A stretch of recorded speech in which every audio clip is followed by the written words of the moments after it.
আগামীতে জিতবে কারা? শহীদ জিয়ার সৈনিকেরা। হই হই রই রই বাকশালীরা গেলি কই? বাকশালীরা গেলি কই? হই হই রই রই। হই হই রই রই বাকশালীরা গেলি কই? বাকশালীরা গেলি কই? হই হই রই রই। বাকশালীদের আস্তানা ভেঙে দাও, ঘুরিয়ে লড়াই লড়াই লড়াই চাই। এ লড়াইয়ে জিতবে কারা? শহীদ জিয়ার সৈনিকেরা। শহীদ জিয়ার সৈনিকেরা।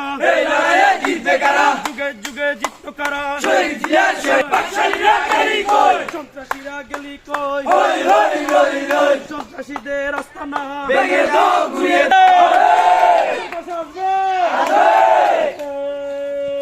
সেই নাকি সংগ্রামে উপস্থিতি, আমরা জানতে পেরেছি যে আওয়ামী লীগ, যুবলীগ, ছাত্রলীগের সন্ত্রাসীরা আমাদের এই সদর ইউনিয়নের অন্তর্গত 7 নং ওয়ার্ডে ঐক্যবদ্ধ হওয়ার চেষ্টা করেছিল। আমরা সকলে সেখানে গিয়েছি এবং তাদের সব ধরনের প্রোপাগান্ডাকে আমরা ধ্বংস করার চেষ্টা করেছি।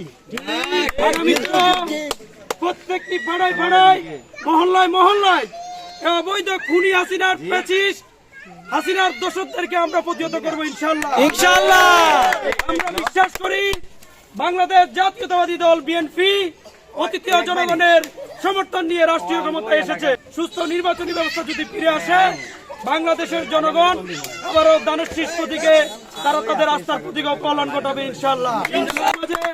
এ পর্যায়ে কিছু কথা বলার জন্য অনুরোধ করব এই ইউনিয়নের এই সন্তান, এই ইউনিয়ন স্বেচ্ছাসেবক দল নেতা যুব মোহাম্মদ সালমান খানকে। বিসমিল্লাহির রহমানির রহিম। সবাই জানেন এই প্রেসিডেন্ট শেখ হাসিনা আমাদের এই ছাত্র আন্দোলনের অভ্যুত্থানে পালিয়ে গিয়েছে। আপনারা সবাই জানেন এই খুনি হাসিনার কারণে আমাদের মা বোন, ভাই বোন অনেক নির্যাতিত হয়েছে। এখন এই হাসিনার দোসর বাহিনী আমাদের পাড়ায় মহল্লায় নৈরাজ্য সৃষ্টি করতেছে। এগুলো আমরা সবাই প্রতিহত করতে হবে।